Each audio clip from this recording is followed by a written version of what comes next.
अनेक नेताओं के नाम आए जिसने वक्फ की प्रॉपर्टी को खाने का काम किया है, हजारों करोड़ के घोटाले करने का काम किया है। क्या भगवान कृष्ण से पहले इस्लाम धर्म आ गया था? क्या भगवान कृष्ण से पहले इस्लाम धर्म आ गया था?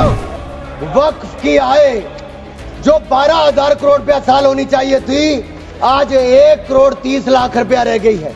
कौन खा रहा है पैसा वक्फ बोर्ड का? कांग्रेस के नेताओं के नाम आते हैं। सर, मात्र 200 लोगों के हाथ में अपने वक्फ बोर्ड दे रखे हैं और देश की लाखों करोड़ रुपए की संपत्ति उनको दे रखी है।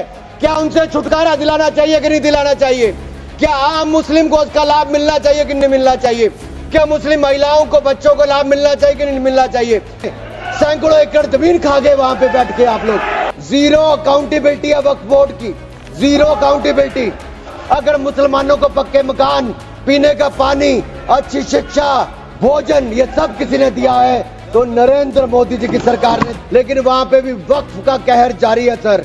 पापी वोट बैंक का सवाल है। आप वायनाड में भी चुप रहते हो, कुछ करते नहीं हो।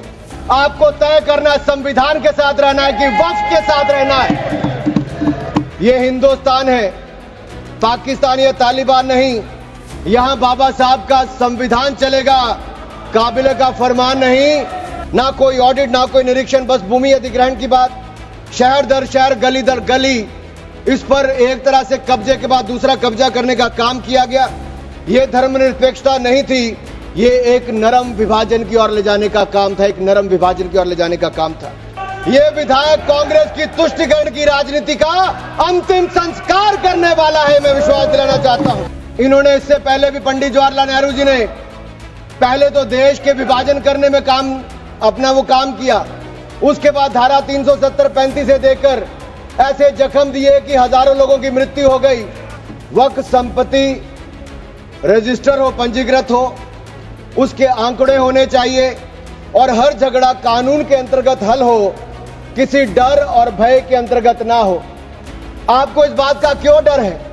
अगर किसी को न्याय मिलता है, ट्रिब्यूनल के बाद अगर कोई हाई कोर्ट, सुप्रीम कोर्ट जाना चाहता है, तो आप क्यों रोकते हो?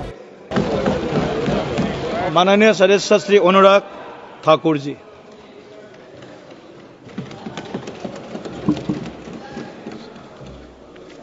धन्यवाद सभापति महोदय। मैं माननीय प्रधानमंत्री जी को अपनी पार्टी का आभार प्रकट करता हूं, जिन्होंने मुझे वक्फ संशोधन विधेयक यानी कि उम्मीद, unified Waqf management, empowerment, efficiency and development के समर्थन के मैं बोलने के लिए मौका दिया है। ये विधेयक नहीं, एक उम्मीद है। इस उम्मीद में एम्पावरमेंट है, एफिशिएंसी है, डेवलपमेंट है और कहीं ना कहीं इसी को देखकर आज जहां देश भर के लोग इसके समर्थन में हैं, वहीं Catholic bishop conference of India, church of Bharat, Kerala council of churches, Kerala Catholic bishops council और all India Sajjada Nashin council, मुस्लिम राष्ट्रीय मंच जैसी अनेक संस्थाओं ने, चर्च से लेकर मुस्लिम की अन्य सभाओं ने इसका समर्थन किया है। उसके लिए भी मैं उनका बहुत बहुत आभार प्रकट करता हूं। माननीय सभापति जी, वक्फ को बदलने का वक्त आ गया है, क्योंकि यह अत्याचार और भ्रष्टाचार का एक ऐसा अड्डा बन गया है। उसको खत्म करने का और बदलने का समय आया है। भारत को वक्फ के खौफ से आजादी चाहिए, क्योंकि यहां पर यह जो पहले कांग्रेस के जमाने में बना वक्फ का कानून है, वह उसका मतलब तो यही था, खाता ना वही जो वक्फ कहे वही सही। यानी कि जहां पे कह दिया वक्फ की जमीन है, वो फिर वक्फ की जमीन हो गई। वो जिम्मेदारी उनकी नहीं है कहने की, बताने की कि ये कैसे उनकी जमीन है, लेकिन जिसकी चले गई वो बेचारा दर दर भटकता है और उसको इंसाफ भी नहीं मिलता है। मैं इसके बारे में विस्तार में बताऊंगा, लेकिन आज एक बार फिर कांग्रेस देश को और देश में भ्रम फैलाने का प्रयास कर रही है। एक और तो वो हाथ में एक लाल सी किताब लेकर चलते हैं, जो कहने के लिए संविधान है, लेकिन संविधान नहीं है। अगर संविधान की आप इस कॉपी को देखेंगे तो आपको एहसास होगा कि बाबा साहब अंबेडकर का सपना था कि एक देश में तो एक ही संविधान रहेगा, आपने एक देश में दो विधान बनाने का काम किया है। आपको तय करना संविधान के साथ रहना है कि वक्फ के साथ रहना है, वक्फ के साथ रहना है कि संविधान के साथ रहना है, आपको तय करना पड़ेगा। और यही नहीं, और जो लोग बड़ी बड़ी बातें यहां पे कर रहे थे उनको यही कहना चाहता हूं, ये हिंदुस्तान है, पाकिस्तान या तालिबान नहीं। यहां बाबा साहब का संविधान चलेगा, काबिले का फरमान नहीं, मुगलिया फरमान नहीं चलने वाला। यहां पर एक नहीं अनेक ऐसे उदाहरण देखने को मिलेंगे। माननीय सभापति जी, आज हम केवल संविधान संशोधन पर चर्चा नहीं कर रहे, लेकिन एक ऐसे समानांतर सत्ता को चुनौती दे रहे हैं जो दशकों से अनियंत्रित रूप से अस्तित्व में है। वक्फ संशोधन बिल 2025 केवल कानून में बदलाव नहीं बल्कि एक संदेश है। संदेश स्पष्ट है कि देश में एक ही कानून चलेगा, भारत का संविधान, और भारत के संविधान के ऊपर कुछ नहीं है। वक्फ बोर्ड का उद्देश्य मुस्लिम समुदाय के कल्याण के लिए संपत्तियों का प्रबंधन करना था, लेकिन कांग्रेस और उसके सहयोगी दलों ने इस भूमि को अपारदर्शी और एक गैर जिम्मेदाराना तरीके से राजनीतिक संरक्षण देते हुए एक ऐसा साम्राज्य बनाया जहां पर इन्होंने इसको अपना वोट बैंक का एटीएम बनाकर रख दिया है। 70 सालों से इन्होंने यही किया है। 1947 में भारत ने एक विभाजन देखा है, वो एक परिवार और एक पार्टी के कारण वो विभाजन हुआ है। आज जमीन जिहाद, लैंड जिहाद के नाम पर हम दूसरा विभाजन नहीं होने देंगे, नहीं होने देंगे। एक स्पष्ट संदेश तो यहां पर देना ही चाहते हैं कि मोदी जी के राज में भारत में एक कानून, एक संविधान और एक भारत रहेगा। और एक स्पष्ट संदेश भी है, एक है तो सेफ है। और यही नहीं, हम क्या कह रहे हैं, हम कह रहे हैं कि इस बिल के माध्यम से पारदर्शिता लाएंगे। पारदर्शिता लाएंगे तो जवाबदेही भी तय करेंगे। लेकिन ये लोग जिनके लिए वोट बैंक का एटीएम है, जिनके अपने नेता भ्रष्टाचार के कई मामलों में फंसे हुए हैं, जिनके राज्यों में हजारों करोड़ रुपए के घोटाले हुए, जिनका उल्लेख मैं आगे करने वाला हूं, उस पर भी मैं आपके सामने प्रकाश डालूंगा एक के बाद दूसरी। लेकिन सवाल ये खड़ा होता है कि 70 साल से ये प्रक्रिया जो चल रही है, चाहे 1964 की बात हो, 69 की बात हो, उसके बाद एक के बाद दूसरे संशोधन आए, 95 से लेकर 2013 तक इन्होंने इस कानून को इतना ऐसा बना दिया कि इसको चुनौती देने तक का भी हक कहीं नजर नहीं आता था। ना कोई ऑडिट, ना कोई निरीक्षण, बस भूमि अधिग्रहण की बात, शहर दर शहर, गली दर गली, इस पर एक तरह से कब्जे के बाद दूसरा कब्जा करने का काम किया गया। यह धर्मनिरपेक्षता नहीं थी, ये एक नरम विभाजन की ओर ले जाने का काम था, एक नरम विभाजन की ओर ले जाने का काम था। लेकिन हमने अब इस कानून में बदलाव किया है ताकि मुस्लिम समुदाय के सभी गरीब से गरीब व्यक्ति का भी इसमें भला हो सके। मुझसे पहले एक मुस्लिम समुदाय के एक सदस्य जो कांग्रेस पार्टी से आते हैं, वो अपना भाषण कर रहे थे। मैं उनको ही कहना चाहता हूं, अशरफ, अजलफ और अर्जल, क्या इनमें भी कोई अंतर है? और राहुल गांधी जी से पूछना चाहता हूं, और अखिलेश जी यहां पर पहले ज्ञान बांट रहे थे थोड़ा सा, क्या मुस्लिम समुदाय में भी जातियां हैं? क्या भेदभाव है? क्या छुआछूत है? लाल टोपी वालों का मैं बताऊंगा भी 2017 में जब आपकी सरकार आने से पहले घोटाले कितने थे, एक नहीं अनेक। लेकिन इनके काले कारनामे आज खत्म हो जाएंगे सर। ये विधायक कांग्रेस की तुष्टिकरण की राजनीति का अंतिम संस्कार करने वाला है, मैं विश्वास दिलाना चाहता हूं। This will be the last nail in the coffin of Congress politics of appeasement. अगर आप देखिए, इन्होंने इससे पहले भी पंडित जवाहरलाल नेहरू जी ने पहले तो देश के विभाजन करने में अपना काम किया, उसके बाद धारा 370-35 से देकर ऐसे जख्म दिए कि हजारों लोगों की मृत्यु हो गई। लेकिन ये नरेंद्र मोदी जी की सरकार थी जिसने धारा 370-35 को सदा के लिए खत्म करने का काम किया है। यह हमारी प्रतिबद्धता थी मुस्लिम समुदाय की बहनों की ओर। जो ट्रिपल तलाक से निजात दिलाने का किसी ने काम किया तो नरेंद्र मोदी की सरकार ने किया है। आपने तो वायदा किया था कि जो पाकिस्तान, बांग्लादेश और अफगानिस्तान में रह गए हैं उनको वहीं पर पूरा न्याय मिलेगा, लेकिन नहीं मिला। लेकिन उनको भारत में भी आकर अगर उनको नागरिकता देने की बात थी तो आपकी सरकार में 60 सालों में नहीं हुआ। सीएए कानून किसने बनाया? तो वो भी नरेंद्र मोदी की सरकार ने बनाकर वो काम किया है। मैं एक बात और इसमें कहना चाहता हूं, अगर इसमें एक के बाद दूसरा देखा जाए, कांग्रेस ने कहीं ना कहीं और कांग्रेस के सहयोगी दलों ने वोट बैंक के लिए संविधान का सौदा कर लिया है और ये सौदा ही किया है। तभी तो हमने एक के बाद दूसरे उदाहरण देकर कहा कि आपने कैसे उसको अपना वोट बैंक किया, एटीएम बना के रखा, लेकिन ये जो बिल है ये अन्याय की जड़ पर प्रहार है और इस प्रहार के बाद सबको न्याय न्याय और न्याय ही मिलने वाला है। हमने कहा है कि प्रत्येक वक्फ संपत्ति रजिस्टर हो, पंजीकृत हो, उसके आंकड़े होने चाहिए और हर झगड़ा कानून के अंतर्गत हल हो, किसी डर और भय के अंतर्गत ना हो। आपको इस बात का क्यों डर है? अगर किसी को न्याय मिलता है, ट्रिब्यूनल के बाद अगर कोई हाई कोर्ट, सुप्रीम कोर्ट जाना चाहता है तो आप क्यों रोकते हो? देश में हर कानून के अंतर्गत, चाहे इनकम टैक्स का हो या कोई भी हो, आप एक के बाद दूसरे कोर्ट जा सकते हो, लेकिन वक्फ में ये कानूनी रोक क्यों लगाकर रखी थी? ये बिल जो कहा गया किसी धर्म के खिलाफ, ये बिल किसी धर्म के खिलाफ नहीं है। यह बिल भ्रष्टाचार, धोखा और धार्मिक सामंतवाद के खिलाफ है और हम इसके खिलाफ रहेंगे। ये बात स्पष्ट है कि आस्था का विषय नहीं है। As long as Prime Minister Modi is the PM, the shops of appeasement will remain shut.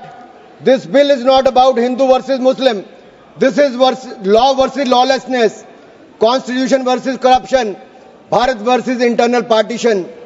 और ये पार्टीशन एक बार हो गया, अब आपके कारनामों के कारण बार बार नहीं होने देंगे।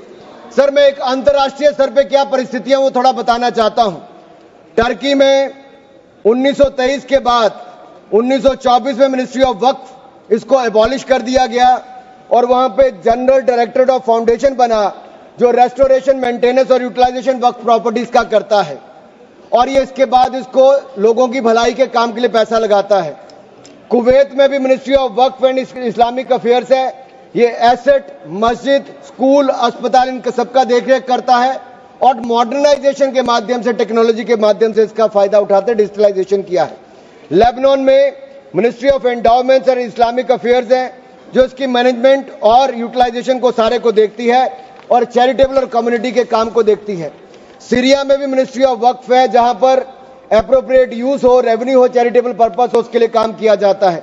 इराक में भी सुन्नी एंडोमेंट और शिया एंडोमेंट ऑफिस है और यह भी सीधा सेंट्रलाइज फ्रेमवर्क के माध्यम से काम करता है। सऊदी अरेबिया में जनरल अथॉरिटी ऑफ वक्फ है जो इंडिपेंडेंट पब्लिक बॉडी है। सिंगापुर में MUIS है जो स्टैट्यूटरी बॉडी है, वो मिनिस्ट्री ऑफ कम्युनिटी डेवलपमेंट के अंतर्गत है। ये वक्फ मैनेजमेंट के डिजिटल सिस्टम के माध्यम से काम करता है। इंडोनेशिया में भी इंडोनेशियन वक्फ बोर्ड है जो इंश्योर करता है अच्छे काम करने के लिए, उनके भलाई के लिए। तुनिसिया में भी, इजिप्ट में भी, रशिया में भी, फ्रांस में इसी तर्ज पे काम किया गया है, लेकिन यहां पर ऐसा नहीं किया गया। यहां पे इसके खिलाफ ही काम करते रहे। चंद लोगों के हाथ में, राहुल गांधी जी कहते हैं कि चंद लोगों के हाथ में देश की संपत्ति है। राहुल गांधी जी सदन में नहीं, लेकिन मैं उनको बताना चाहता हूं, मात्र 200 लोगों के हाथ में अपने वक्फ बोर्ड दे रखे हैं और देश की लाखों करोड़ रुपए की संपत्ति उनको दे रखी है। क्या उनसे छुटकारा दिलाना चाहिए कि नहीं दिलाना चाहिए? क्या आम मुस्लिम को उसका लाभ मिलना चाहिए कि नहीं मिलना चाहिए? क्या मुस्लिम महिलाओं को, बच्चों को लाभ मिलना चाहिए कि नहीं मिलना चाहिए? क्या विधवाओं को लाभ मिलना चाहिए कि नहीं मिलना चाहिए? आप महिला विरोधी क्यों हैं? मुस्लिम विरोधी क्यों हैं? आप बदलाव विरोधी क्यों हैं? ये सवालों का जवाब आपको देना ही पड़ेगा। सर, एक कहावत है जो यहां पर बाहर कहा जाता है कि पता है यहां से बहुत दूर, पता है यहां से बहुत दूर और गलत और सही के पार एक मैदान है। पता है यहां से बहुत दूर, गलत और सही के उस पार एक मैदान है। मैं वहां मिलूंगा तुझे और अगर वक्फ का बस चला तो वक्फ की संपत्ति बन जाएगा। यानी कि जिस पे भी नजर रखोगे वक्फ की संपत्ति बन जाएगा और उसमें से आपको इंसाफ मिल नहीं पाएगा, क्योंकि ऐसी हालत कर दी है सर। अगर आप देखेंगे वक्फ की सच्चाई क्या है, भारत में ऐसा कौन सा कानून है जिसने आपका घर, आपका मंदिर, यहां के आपके पूरे गांव छीन लिए? भारत में कौन सा ऐसा कानून है जिसने आपका घर, आपके मंदिर, आपके पूरे गांव छीन लिए? ये ऐसा कौन सा कानून है जिसके खिलाफ आप कोर्ट भी नहीं जा सकते? ये कौन सा ऐसा कानून है जो संविधान से भी ऊपर है? इसका नाम वक्फ है, जो कांग्रेस के समय बना है सर। इसने गुरुद्वारे हो, मंदिर हो, घर हो, गांव हो, सब पे कब्जा करने का काम किया है। एक तुगलकी भी फरमान है सेक्शन 40, इसमें दान देने वाला किसी भी धर्म का हो सकता है, लेकिन देखभाल करने वाला मुसलमान ही होना चाहिए।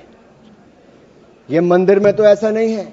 सरकारें मंदिर का, ये कर्नाटक की सरकार है कांग्रेस की, 450 करोड़ रुपया साल का आप इकट्ठा करते हैं, कहां खर्च करते हैं, कौन जवाब देता है उसका? एक एक रुपए का हिसाब आपको देना चाहिए था।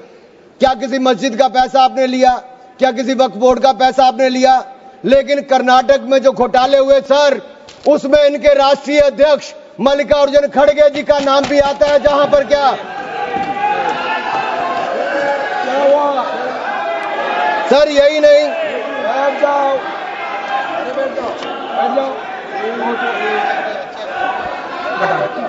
सर मैं इसको माननीय नहीं सर, मैं सबूत के रूप में सर मैं लाया हूं सब कुछ। मैं बोल दिया सर, ऐसा गिवन द डिसीजन, निर्णय दे दिया बस। प्लीज सर, नाम नहीं लेता सर, मैं नाम वापस ले लेता हूं सर। बड़ी मुश्किल से परिवार के बाहर सर, इसमें सर मैं टेबल कर देता हूं सर, मैं टेबल कर देता हूं सर। ये मैं टेबल कर देता हूं सर। सर, आपकी अनुमति हो तो मैं ऑथेंटिकेट करके टेबल कर देता हूं सर। जी नाम वापस ले लिया, एक मिनट वापस ले लिया। ठीक है, एक मिनट आप सब बैठिए, आप सभी लोग बैठिए, आप सब लोग बैठिए। माननीय Venugopal ji please please sir, we are कौन सा रूल में बोल रहा है? टू सर, while a member is speaking to him of the नाम डिलीट कर दिया, बताइए सर हमने कैसे नो एक मिनट, आप लोग मत बोलिए। माननीय वेणुगोपाल जी, हमने नाम एक्सपांस भी डिलीट भी कर दिया और उन्होंने भी वापस ले लिया। उसके बाद और क्या है? उसके बाद क्या है?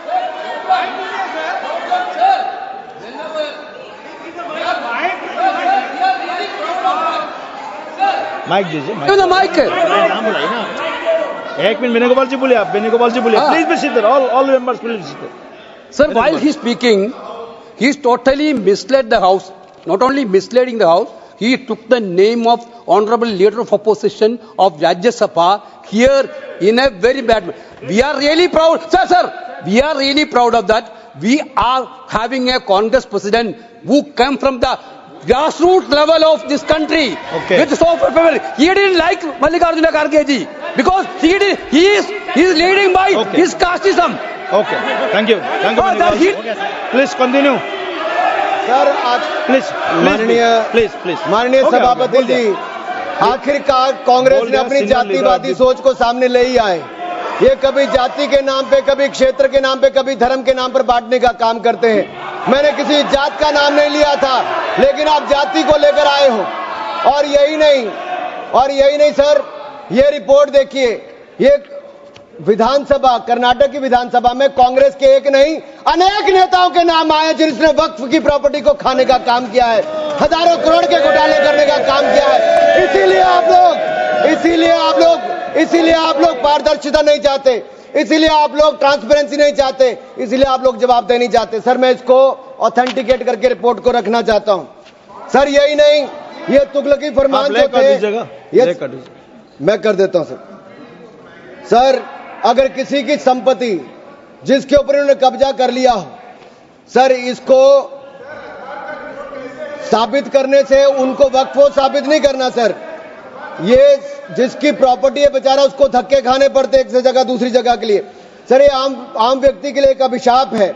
अगर सरकारी जमीन छीनी जा सकती है, गांव के गांव छीने जा सकते हैं, तो आप कल्पना कीजिए आम इंसान की प्रॉपर्टी को कैसे किया जाएगा। सर, नो ऑब्जेक्शन सर्टिफिकेट लेके जाना पड़ता है। सर, वक्फ का साम्राज्य इतना बड़ा हो गया कि 9 लाख एकड़ जमीन जो लाखों करोड़ की है। सच्चर कमेटी कब बनी? आपकी सरकार के समय बनी। 2006 में उसकी रिपोर्ट आई। आप क्यों हाथ पे हाथ धर के बैठे रहे? क्यों बैठे रहे? उन्होंने कहा था कि साल का 12,000 करोड़ रुपए की आमदन हो सकती है। पिछले 20 सालों में 2.5 लाख करोड़ रुपए की आमदन हो गई होती। आमदन होती तो मुस्लिम महिलाओं का, बच्चों का और मुस्लिम समुदाय का भला हुआ होता, लेकिन कांग्रेस पार्टी ने भला कभी चाह ही नहीं मुस्लिम समुदाय का, केवल वोट की राजनीति करके रखा। सर, ये कितनी है? मॉरिशस जैसे 2 देश, उसके बराबर वक्फ बोर्ड की जमीन है। सिंगापुर जैसे 5 मिनट और मैं खत्म कर रहा हूं। सर, मालदीव जैसे 12 देश, उसके बराबर वक्फ बोर्ड की जमीन है। सर, लालू प्रसाद यादव जी जो सदन के सदस्य नहीं लेकिन आपकी सरकार में मंत्री थे, तब उन्होंने कहा था पटना की डाक बंगले की जमीन भी वक्फ बोर्ड खा गया, सरकारी गैर सरकारी जमीनें वक्फ बोर्ड खा गया। ये किसी और ने नहीं, लालू प्रसाद यादव जी ने कहा था। आप उस पर क्या कहना चाहते हो? ऑन रिकॉर्ड के पे कहा है। गरीब मुसलमान भी सर इस कानून का शिकार रहे। सर, राजस्थान में रामगंज में वक्फ बोर्ड द्वारा मुसलमानों की जमीनें खाली करा दी, मुस्लिम महिला मर गई। उत्तर प्रदेश में लाल टोपी वालों की सरकार में, सर, ये लाल टोपी के काले कारनामे उत्तर प्रदेश में देखे हैं। इनके उस समय के मंत्री ने सैकड़ों एकड़ जमीन खा गए वहां पे बैठ के आप लोग। सर, यही नहीं, काले कारनामे इनके और भी हैं सर। सर, ये सारा आपकी इजाजत से। सर, ये मुस्लिम विरोधी भी है, महिला विरोधी भी है, पसमंदा विरोधी भी है, अहमदिया विरोधी भी है, और ये विरोधी भी है। सर, यही नहीं, प्लीज बैठिए, सर, यही नहीं, आपका बारी आएगा, आप ये गरीबों के उत्थान के लिए तब भी कुछ नहीं कर पाए सर। आप बैठिए सर, ठीक रिकॉर्ड रखने का इन्होंने कुछ नहीं किया सर। हम क्या कहते हैं, शिया हो, अहमदिया हो, महिला हो, पिछड़े वर्ग के मुस्लिम समुदाय के लोग हो, उनको इसका सदस्य बनाइए।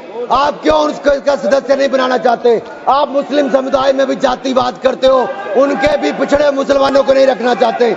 सर, यही नहीं, sir, Waqf is a state with in state. ये मुसलमानों का हक मारने का काम किया गया सर। यही नहीं सर, मैं आपको बताना चाहता हूं, 0 अकाउंटेबिलिटी है वक्फ बोर्ड की, 0 अकाउंटेबिलिटी। कैसा क्यों है सर? सर, मनमोहन सिंह जी ने कहा था, कह सकता हूं, वेणु जी के नहीं कह सकता, कह देता हूं, पूर्व प्रधानमंत्री ने कहा था, आप सोच लेना किसने कहा था। पूर्व प्रधानमंत्री ने कहा था, Muslim must have first claim on our resources. एक सदा हिंदू विरोधी रहे हैं, ये केवल मुसलमानों के पक्ष में किया, लेकिन आपने मुसलमानों के लिए कुछ नहीं किया। अगर मुसलमानों को पक्के मकान, पीने का पानी, अच्छी शिक्षा, भोजन, ये सब किसी ने दिया है तो नरेंद्र मोदी जी की सरकार ने दिया है। धन्यवाद। यही नहीं सर, 3 मिनट में और सर खत्म कर रहा हूं। 1 मिनट में खत्म कीजिए। सर, 1 मिनट में हो नहीं पाएगा सर, ये देखिए सर, मैं रिपोर्ट लाया हूं सर, कहां से कहां तक इन्होंने राज्य दर राज्य कैसे हिंदुस्तान की जमीनों पे कब्जा किया है। सर, ये देखिए सर, आंकड़े आपको दिखाते हैं, एक राज्य नहीं सर, केरल में ये कहते तो हैं कि ये वायनाड के बेटे हैं, बेटी हैं, लेकिन वहां पे भी वक्फ का कहर जारी है सर। पापी वोट बैंक का सवाल है, आप वायनाड में भी चुप रहते हो, कुछ करते नहीं हो। और वायनाड का रहनुमा कहने वाली आज गायब है, और वहां पर भी उनकी संपत्तियों पर हो रहा है सर। इसलिए चर्च ने भी कहा सर, केरल में तो रोज ऐसे हो रहा है सर, बेलगाम हो चुका वक्फ बोर्ड, किसानों, मजदूरों, हिंदुओं की जमीनों को इविक्शन नोटिस दे रहा है सर। एर्नाकुलम में सर 404 एकड़ जमीन पर दावा ठोक दिया है, 604 पिछड़े ईसाई और हिंदू परिवारों के घर छीन लिए। त्रावणकोर में सर राज परिवार की जमीन खा गए। केरल में कांग्रेस और वामदल ने मिलकर बिल पास कर दिया। कर्नाटक में 15,000 एकड़ की कहानी मैं आपको बता चुका हूं। तिरुचिरापल्ली में सर इन्होंने एक गांव में 1500 साल पुराने प्राचीन मंदिर के साथ लगती जमीन सर इस पे कब्जा करने की बात कही। सर सूरत के नगर निगम में सर मुगलों की संपत्ति बताने का काम किया। सर नगर निगम को भी सर बेट द्वारका के 2 द्वीपों पर दावा ठोक दिया है। क्या भगवान कृष्ण से पहले इस्लाम धर्म आ गया था? क्या भगवान कृष्ण से पहले इस्लाम धर्म आ गया था? सर यही नहीं, कल क्या आनंद भवन और नेशनल हेरिटेज पर आकर मैंने अभी बार सुना था कि आनंद भवन और नेशनल हेरिटेज पर वक्फ बोर्ड अपना दावा ठोकने वाले हैं, तो दे दोगे क्या? और यही नहीं सर, एएसआई संरक्षित स्मारकों पर, एएसआई सुरक्षित स्मारकों पर भी सर यही नहीं सर, कर्नाटक में 53 ऐतिहासिक स्मारकों को वक्फ संपत्ति घोषित कर दिया है। मणिकाम ठाकुर सर यही नहीं सर, हम्पी सर्कल में 6 ऐतिहासिक संरक्षित उसमें सर हासिल कर लिया। सर यही नहीं सर, एएसआई के 120 प्राचीन, एएसआई के 100 प्राचीन स्थानों पर भी इन्होंने ऐसा किया है। सर ये किसान कल्याण की तो राहुल जी बात करते हैं, लेकिन कर्नाटक में इनकी सरकार में 15,000 एकड़ जमीन किसानों की छीनने का काम आपकी सरकार में आपके वक्त में किया है। सर ये किसान विरोधी है, ये महिला विरोधी है, और मैं इन सबसे कहना चाहता हूं सर, ऐसे काम नहीं चलेगा। ये कहते हैं कि पुराने कानून के तहत न्याय मिल जाएगा, सर न्याय नहीं मिलता। सर एक मिनट कंक्लूड। सर आप देखिए, वक्फ की आय जो 12,000 करोड़ रुपया साल होनी चाहिए थी, आज 1 करोड़ 30 लाख रुपया रह गई है। कौन खा रहा है पैसा वक्फ बोर्ड का? कांग्रेस के नेताओं के नाम आते हैं।